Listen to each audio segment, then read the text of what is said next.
হে WhatsApp guys, কেমন আছো সবাই? আশা করি সবাই খুব ভালো আছো। র্যান্ডম ভিডিও চ্যানেলের মুভির এক্সপ্লেনেশন সিরিজে আজকের পর্বে আমরা একটা লেবানিজ সিনেমা সম্পর্কে জানতে চলেছি, যে সিনেমাটির নাম হচ্ছে ক্যাপারনাউম। আর এই সিনেমাটির স্টোরি কিন্তু খুবই ইউনিক এবং সিনেমাটির আইএমডিবি রেট হচ্ছে মাত্র 6.5। বাট এটার এমন একটা স্টোরি যেটা দেখে তুমি বলবে হয়তো এটা অস্কার বা অন্য কোনো চলচ্চিত্রে অ্যাওয়ার্ড ডিজার্ভ করে। তো এই সিনেমার কাহিনীটা হচ্ছে অনেকটা এরকম যে নিজের বাবা মা তার 12 বছরের ছেলেকে খুনি প্রমাণ করার জন্য আদালতে এসে সাক্ষী দিচ্ছে। আবার ওই 12 বছরের ছেলেটাও তার বাবা মার বিরুদ্ধে মামলা করেছে যে কেন তার বাবা মা তাকে জন্ম দিয়েছে সেই জন্য। চিন্তা করো কেমন একটা কনসেপ্ট। তো এরকম একটা পরিস্থিতি কেন দাঁড়ালো, কিভাবে হলো, সেটাই আমরা আজকের এই সিনেমাতে জানতে পারবো। আর টুকটাক যারা লেবানন সম্পর্কে জানো তারা কিন্তু জানো লেবাননের অবস্থা খুবই খারাপ, ওই দেশের মানুষের জীবনযাত্রার অবস্থা খুবই খারাপ। আর লেবাননের অবস্থা খারাপ হওয়ার পেছনে দায়ী রয়েছে হচ্ছে সিরিয়ার গভর্নমেন্ট, এর সাথে ইরান ব্যাক যে হিজবুল্লাহ রয়েছে এদের কারণে ইউনাইটেড স্টেটস থেকে ওদের উপর মারাত্মক স্যাংশন দেওয়া হয়েছে। আর এই কারণে ওদের যে কারেন্সির ভ্যালু ছিল সেটা 90% নিচে নেমে গিয়েছে এবং ওদের দেশে এত খারাপ অবস্থা যে ব্যাংকে তোমার টাকা রয়েছে অথচ তোমার প্রয়োজনে তুমি টাকা উঠাতে পারবে না। যেমন কয়েকদিন আগে এরকম একটা ঘটনা ঘটেছিল, একটা মেয়ের তার মায়ের চিকিৎসা করাতে হবে, বাট সে যখন ব্যাংকে যায় তাকে টাকা দেওয়া হয় না। পরে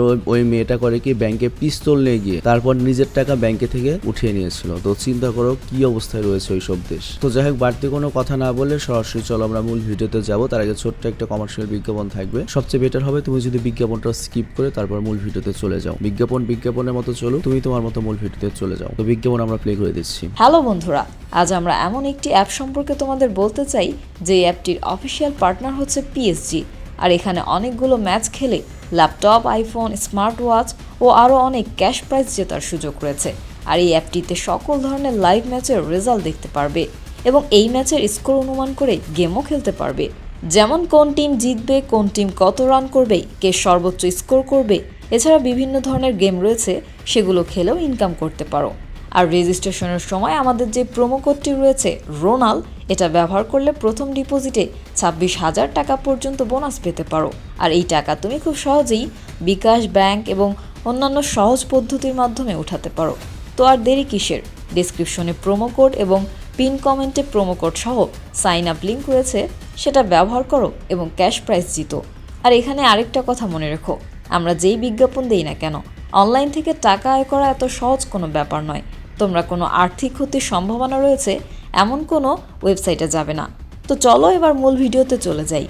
তো বিজ্ঞাপন শেষে আমরা মূল ভিডিওতে আসলাম। তো সিনেমার শুরুতে আমরা জেলে একটা বাচ্চাকে দেখতে পাই যার বয়স হচ্ছে 12 বছর, আর ওর নাম হচ্ছে জায়ান। আর একটা অ্যাটেম্প টু মার্ডারের দায়ে, মানে কাউকে হত্যা করতে চেয়েছিল, সেই অ্যাটেম্প টু মার্ডারের দায়ে ওর 5 বছরের সাজা হয়েছে। তবে ডাইরেক্ট ও জেলে থাকবে না, থাকবে হচ্ছে মনে করো পুনর্নির্বাসন কেন্দ্রে। বাট আজকে ওকে আবার কোর্টে নিয়ে যাওয়া হচ্ছে। এর কারণটা হচ্ছে কি, জেলে থাকা অবস্থায় ওর বাবা মায়ের বিরুদ্ধে কেস করে দিয়েছে। আর কারণটা হচ্ছে ওর বাবা মা কেন ওকে জন্ম দিল। তো এরকম একটা ব্যাপার নিয়ে সাংবাদিকদের মধ্যে অনেক আগ্রহ সৃষ্টি হয়েছে। আর এই কারণে এই কেসটি কভার করার জন্য কোর্টের বাইরে অনেক সাংবাদিক রয়েছে। তো যাই হোক, এরপর জায়ানকে জজের সামনে নিয়ে যাওয়া হয়, যেখানে ওর বাবা মাও ছিল, বাট ওর বাবা মা পুরোর বিপক্ষে। আর এখানে জায়ানের সাইডে সরকারি একটা উকিল ছিল, ভলেন্টিয়ার একটা উকিল। তো উকিল জজকে বলে যে জায়ানের বাবা মা জায়ানের জন্য কোনো বার্থ সার্টিফিকেটই বানায়নি। আর তখন জজ জায়ানের বাবা মাকে বলে তোমার ছেলে তো তোমাদের উপর কেস করেছে। কিন্তু তখন ওর বাবা অনেক কড়া ভাবে কথা বলতে থাকে। তো তাদের কথা শুনে এতটুকু স্পষ্ট বোঝা যায় যে জায়ানকে তারা জন্ম দিয়েছে ঠিকই, বাট ওর প্রতি তাদের কোনো দয়া মায়া নেই। এবং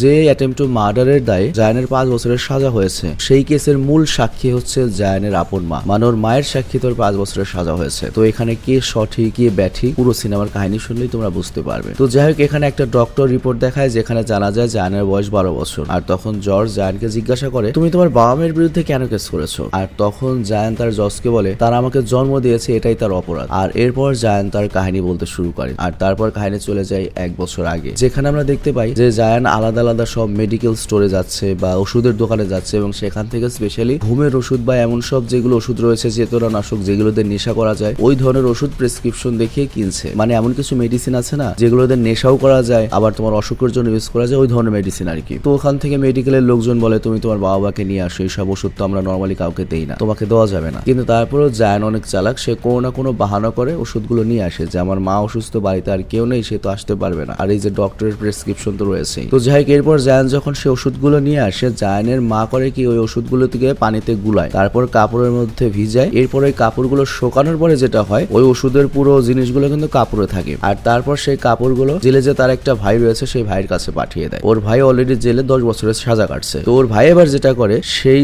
পোশাকগুলো থেকে সেই মাখানো ওষুধগুলো আলাদা করে আর তারপর জেলের ভেতরে নেশা হিসেবে ওগুলো বিক্রি করে। মানে চিন্তা ভাবনা করো ভাই, কি ধরনের প্ল্যান। তো যাই হোক, জায়ানের কিন্তু এগুলো করতে ভালো লাগতো না, কিন্তু ওর বাবা মার 2 পয়সা বাড়তি ইনকাম করার জন্য এগুলো করতো। তো এখানে আমরা দেখতে পাই জায়ান ছোট্ট একটা ঘরে ওর মা, ওর ছোট বোন এবং ভাইয়ের সাথে থাকতো। বাড়িটির অবস্থা খুবই খারাপ, কিন্তু এই বাড়িটি ওদের নয়। ওরা যে বাড়িটিতে রয়েছে, এই বাড়িটির মালিকের নাম হচ্ছে আসাদ, আর তার একটা দোকান রয়েছে, আর এই বাসাটি সে ভাড়া দিয়ে রেখেছে। তবে ওদের কাছ থেকে ভাড়া নেয় না। কেন ভাড়া নেয় না একটু পরে জানতে পারবে। তো যাই হোক, ওই ভাড়া নেনের বদলে আবার কিন্তু ওর দোকানে কাজ কাম করতে হয় রায়ানের, এবং শুধুমাত্র রায়ান নয়, ওর ভাই বোনদের দিয়েও অনেক কাজ করায়। কিন্তু সবচেয়ে বেশি কাজ রায়ানকে করতে হয়, কারণ ও বাসার সবচেয়ে বড়। আর ওর যে একটা মামা রয়েছে সে তো জেলেই রয়েছে, কোনো উপকারে নাই, উল্টা ওই জায়গায় আর কি মনে করো যে 2 নম্বরই কাজ কাম করছে। তো যাই হোক, জায়ান সারাদিন আসাদের দোকানে কাজ করে, আর কাজ শেষে যতটুকু সময় পায় লেবু পানি বিক্রি করে অল্প কিছু ইনকাম করে, যেখানে পুরো দেশের মানুষই করে ওখানে আর কয় টাকা ইনকাম করতে পারবে। তো যাই হোক, একদিন রাতে ও দেখতে পায় যে ওর ছোট বোন যে বিছানায় ঘুমায় সেই বিছানায় রক্ত লেগে রয়েছে। তো জায়ান বুঝতে পারে না এটা কেন হতে পারে। তো পরের দিনই করে কি ওর বোনের সাথে দেখা করে, আর সেখানে কেউ দেখতে পায় ওর বোনের জামাতেও রক্ত লেগে রয়েছে। তো ও সবকিছু বুঝে ফেলে, আর তারপর ও করে কি ওর বোনকে বাথরুমে নিয়ে যায়, আর ওর বোনকে বলে এর আগে তোর ফ্রেন্ডের কাপড়েও এরকম রক্ত দেখা গিয়েছিল, আর ওকে ওর বাপ মা জোর করে বিয়ে করে দিয়েছে। তো এই কারণে তুই এই কথা কাউকে বলবি না। আর নিজের জামাটি খুলে বোনকে দেয় এবং বলে রক্ত পরিষ্কার করে নে, আর সাবধান, ভুলেও কিন্তু বাবা মাকে এগুলো বলবি না। তারা যদি জানতে পারে এই কথা, তাহলে কিন্তু তোর বিয়ে ওই হারামজাদা আসাদের সাথে দিয়ে দেবে। কিন্তু তখন ওর বোন বলে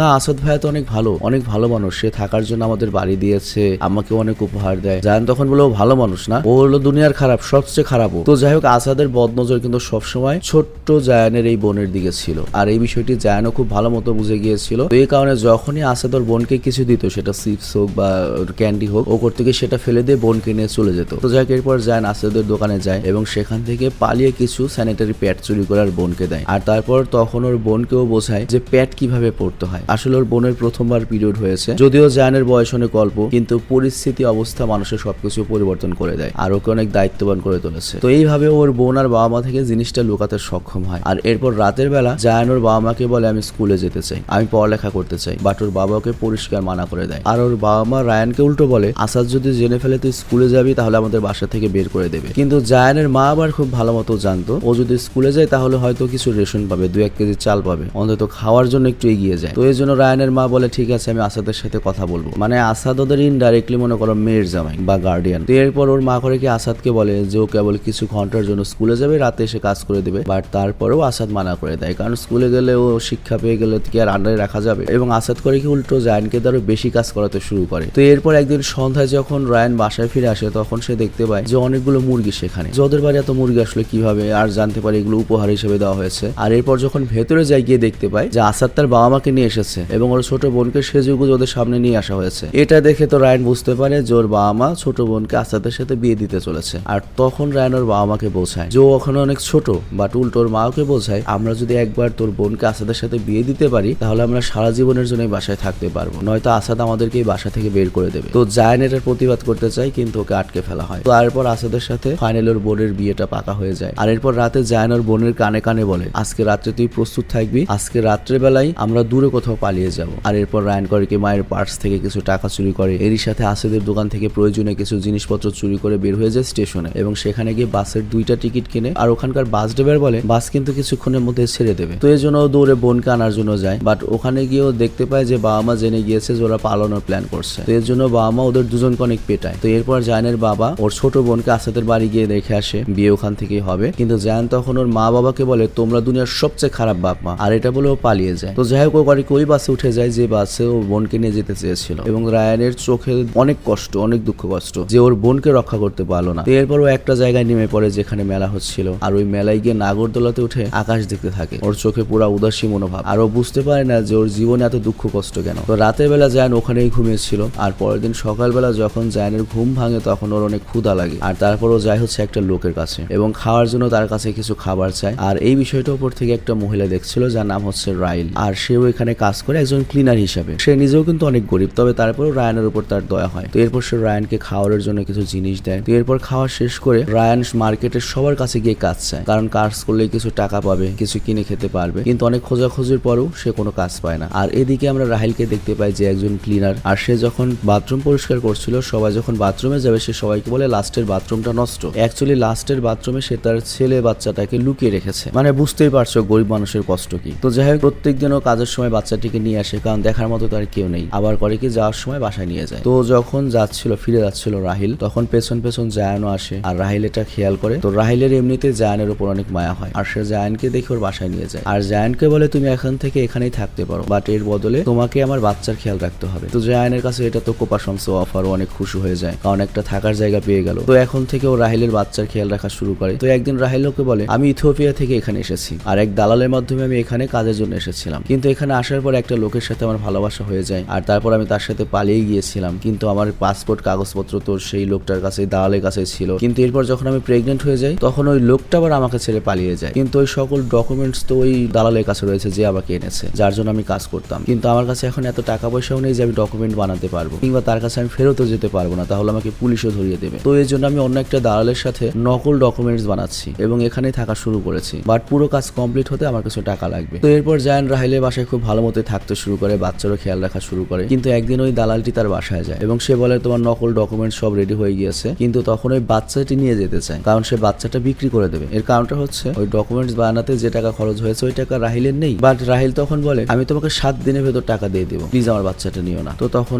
লোকটা করে কি বাচ্চাটা রেখে যায়, কিন্তু রাহিলের কাছে তো অ্যাকচুয়ালি টাকা পয়সা নেই, 7 দিনেও কিভাবে টাকা ম্যানেজ করবে। তো টাকার জন্য করে কি চুল কেটে বিক্রি করে, কিন্তু এখনো ওর কাছে পর্যাপ্ত টাকা হয় না, মানে চুল কেটে আর কয় টাকা বিক্রি হবে চুল বিক্রি করে। তো একদিন রাত্রে রাহিল আর বাসায় ফেরে না। তো রায়ান সারা রাত বাচ্চাটি নিয়ে অপেক্ষা করতে থাকে, আর এর পরের দিন সকালবেলা রায়ান করে কি সেই জায়গাটিতে যায় যেখানে রাহিল কাজ করতো, কিন্তু সেখানে গিয়ে জানতে পারে রাহিল তো এখানে গতকাল থেকে আসেনি। তো এরপর রায়ান যায় হচ্ছে ওই দালালের অ্যাড্রেসে যে রাহিলকে মিথ্যা ডকুমেন্টস বানিয়ে দিয়েছিল। তো ওই লোকটা তখন বলে আমি জানি না কোথায় গিয়েছে, কিন্তু এই বাচ্চাটা নিয়ে তুমি কি করবে, তুমি এক কাজ করো বাচ্চাটিকে আমার কাছে দাও, তোমাকেও কিছু খাবার দিই, আমার কাছে থেকে যাও। কিন্তু আমাদের রায়ান তো সাত ঘাটের পানি খাওয়া মানুষ, ও বুঝতে পারে যে আমাদের দুজনকেই বেঁচে দেবে, ও তাড়াতাড়ি সেখান থেকে চলে আসে। তো এরপরও রাহিলকে রাস্তায় খুঁজতে থাকে, আর তারপর রাস্তায় একটা মেয়েকে দেখতে পায় যার সাথে ওর ভালো বন্ধুত্ব হয়ে যায়। আর এরপর নিরাশ হয়ে রায়ান বাসায় ফিরে আসে, আর আরো একটা রাত কেটে যায়, কিন্তু রাহিল বাসায় ফিরে আসে না। আর পরের দিনও জায়ান রাহিলকে খুঁজতে থাকে, কিন্তু কোনো রকমে কোনো খোঁজ পাওয়া যায় না। আর রায়ানের তখন মনে হয় রাহিল হয়তো বা এই বাচ্চাটিকে রায়ানের কাছে রেখে পালিয়ে গিয়েছে। তবে এখন রায়ানের উপর উল্টো বাড়তি চাপ, সে করে কি খাবার জোগাড় করার জন্য এদিক ওদিক ঘুরতে থাকে, কোথাও খাবার খুঁজে পায় না। আর এরপর ঠিক করে যে ওই থালা বাসনগুলো বিক্রি করে দেবে, তারপর কিছু খাবার জিনিস কিনবে। তো এই কারণে ঘরের সমস্ত থালা বাসন নিয়ে বাচ্চাটিকে নিয়ে বেরিয়ে পড়ে। আর মার্কেটে যখন যায় তখন সেখানে গিয়েও একটা মেয়ে বন্ধুকে পায়, আর সে জায়ানকে বলে ওই দালালটি বলেছে খুব দ্রুত আমার পাসপোর্ট বানিয়ে দেবে এবং আমাকে এখান থেকে সুইডেন পাঠিয়ে দেবে, তুমি ওর সাথে কথা বলো, তাহলে তুমি ওখানে যেতে পারবে। তো অ্যাকচুয়ালি হয়েছে কি এই মেয়েটি সিরিয়া থেকে এসেছে এবং সিরিয়া থেকে রিফিউজি হয়ে লেবাননে রয়েছে। মানে আমি তোমাদের সিনেমার শুরুতেই বলেছি লেবাননের যে কাহিনীটা, লেবানন কিন্তু একসময় অনেক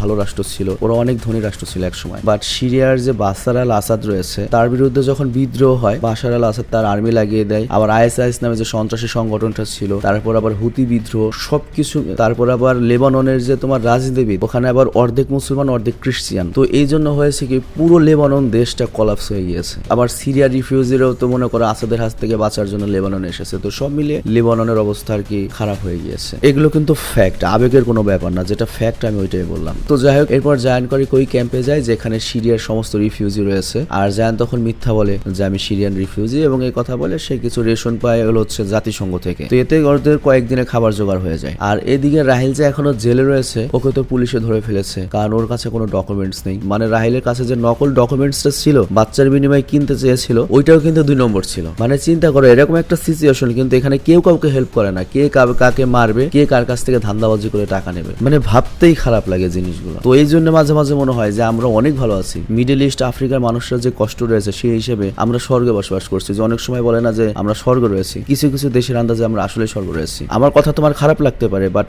একবার পুরো দুনিয়ার খোঁজ খবর নিয়ে দেখো, অনেক দেশের চেয়ে আমরা খারাপ রয়েছি, কিন্তু তারপরেও এরকম পরিস্থিতিতে অন্তত আমরা নাই। তো যাই হোক, এরপর আমরা দেখে জায়ান করে ওর জামার পকেটে একটা কাগজ পায়, যে কাগজটা ছিল হচ্ছে সেই প্রেসক্রিপশন, যেটার মধ্যে নেশার ওষুধ আর কি প্রেসক্রাইব করা ছিল। তো তখন জায়ানের কাছে টাকা পয়সা কামানোর একটা ধান্দা আসে। ও করে কি বিভিন্ন ডিসপেন্সারিতে গিয়ে ওই ওষুধগুলো কেনে, আর তারপর এলাকার আশেপাশে যারা নেশা করে সস্তা নেশা ওদের কাছে বিক্রি করে। কিন্তু নেশারও তো ভাই নেশার, ওর মতো পিচ্চির কাছ থেকে নেশার জিনিস নিয়ে গিয়ে টাকা দেবে, টাকা তো দেয় না, উল্টো ওকে মারধর করে। তো এটাও ফ্লপ খায়। তো এরপর যখন জায়ান একদিন বাসায় ফিরে আসে তখন দেখতে পায় যে ওদের বাসায় তালা লাগানো। এর মানেটা হচ্ছে 2 মাসের ভাড়া বাকি, এর জন্য ঘরের জিনিসপত্র বাইরে ফেলে দিয়ে বাড়ির মালিক তালাবদ্ধ করে দিয়েছে। মানে আরো বিপদ। তো এখন জায়ানের উপর কিন্তু অনেক বেশি চাপ। রাহিল তার ছেলেটাকে ওর কাছে জামানত রেখে গিয়েছে, ওরা দুজনে এখন রাস্তায়। কিন্তু এখানে জায়ান অনেকবার চিন্তা করে যে আমি কি বাচ্চাটাকে ছেড়ে চলে যাব, কিন্তু ওই কাজটা করতে পারে না। তো লাস্টে যখন আর কোনো উপায় পায় না, তখন ও করে ওই বাচ্চাটাকে নিয়ে দালালের কাছে যায়। আর ওই দালালটি তখন রায়ানকে ভরসা দেয়, তুমি চিন্তা করো না, ওকে আমরা একটা ভালো ফ্যামিলিতে দত্তক দিয়ে দিব, অনেক ভালো পরিবেশ পাবে, আর বিনিময়ে ওকে কিছু টাকাও দেয় এবং বলে যাও এই টাকা দিয়ে তুমি নিজের আইডি করে নিয়ে আসো, আমিও তোমাকে বাকি বাচ্চাদের সাথে সুইডেন পাঠাতে পারবো। তো অ্যাকচুয়ালি আমরা তো জানি দালালটি মিথ্যা কথা বলছে, সে আরাবিয়ান শেখদের জন্য বাচ্চা বিক্রি করবে। তোমরা হয়তো অনেকে জানো যে আরাবিয়ান অনেক শেখ রয়েছে, অনেক টাকার মালিক যারা, তারা উটের উপর এরকম বাচ্চাদের বেঁধে রাখে,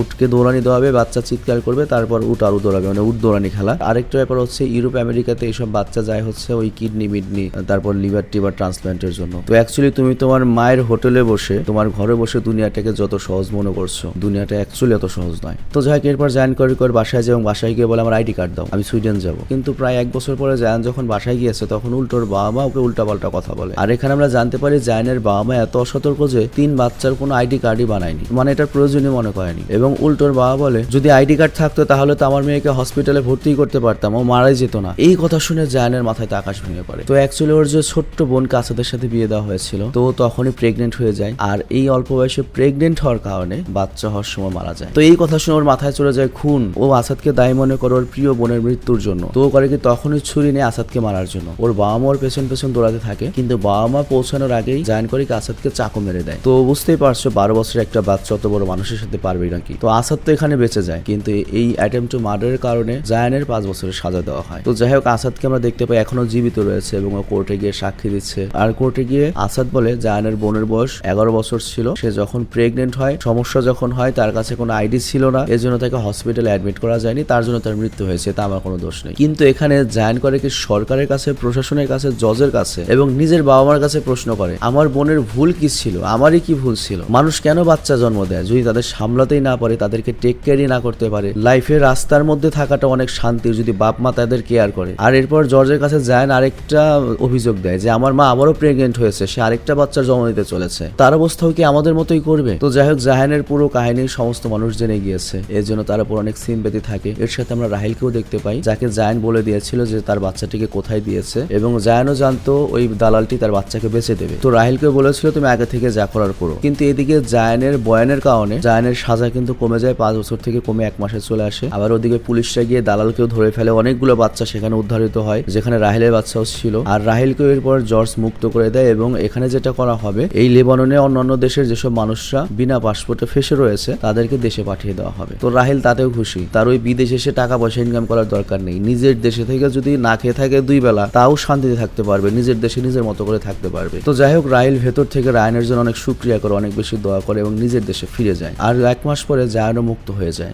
এবং সরকার থেকে এখন ওর আইডি বানানোর জন্য ছবি তোলা হচ্ছে। তার মানে রায়ানের আজকে একটা পরিচয় হবে অ্যাজ এ লেবানিজ হিসাবে। তবে জায়ান এখানে অনুরোধ করেছিল তার আইডিতে যেন তার বাবা মার নাম না দেওয়া হয়, বাট সেটা তার সম্ভব না। তবে তারপরেও জায়ানের চেহারা আজকে আমরা অনেক বছর পর হাসি দেখতে পাই, আর এর সাথে এই সিনেমাটি শেষ হয়ে যায়। তো যাই হোক, এই সিনেমার সম্পর্কে আমার বাড়তি কিছু বলার নেই, কিন্তু আমাদের এই পুরো দুনিয়াটাই পলিটিক্সের কারণে, ক্ষমতার কারণে, ব্যবসার কারণে ধ্বংস হয়ে যাচ্ছে। আর গাইজ, যারা ফুল ভিডিও দেখেছো তাদের জন্য একটা গুড নিউজ রয়েছে, সেটা হচ্ছে আমাদের একটা ক্লোথিং স্টোর রয়েছে, তোমরা সবাই সেটা জানো। আর আমাদের ক্লোথিং স্টোরটা একটু ডিফারেন্ট, এর কারণটা হচ্ছে তুমি তোমার ইচ্ছা মতো তোমার টি শার্টটি ডিজাইন করে নিতে পারো। মনে করো গুগল থেকে যে কোনো একটা গ্রাফিক্স তুমি ডাউনলোড করে দিলে, বা সামনে কোন গ্রাফিক্স থাকবে, পেছনে কোন গ্রাফিক্স থাকবে, বা তুমি তোমার বন্ধু বা বান্ধবীকে তার স্পেশাল ডেতে স্পেশাল একটা টি শার্ট গিফট করতে চাও, তাহলে আমাদের ওখান থেকে তুমি অর্ডার করতে পারো। আর র্যান্ডম স্টোরকে আরো এক ধাপ এগিয়ে নেওয়ার জন্য র্যান্ডমের কো ওনার নাফিসের সাথে মিলে আমরা একটা ক্যাম্পেইন লঞ্চ করেছি, যেখানে তোমরা যদি আমাদের স্টোর থেকে টি শার্ট কেনো তাহলে তোমাকে একটা কুপন দেওয়া হবে, আর সেই কুপনের এক পার্ট থাকবে আমাদের কাছে, এক পার্ট থাকবে তোমাদের কাছে।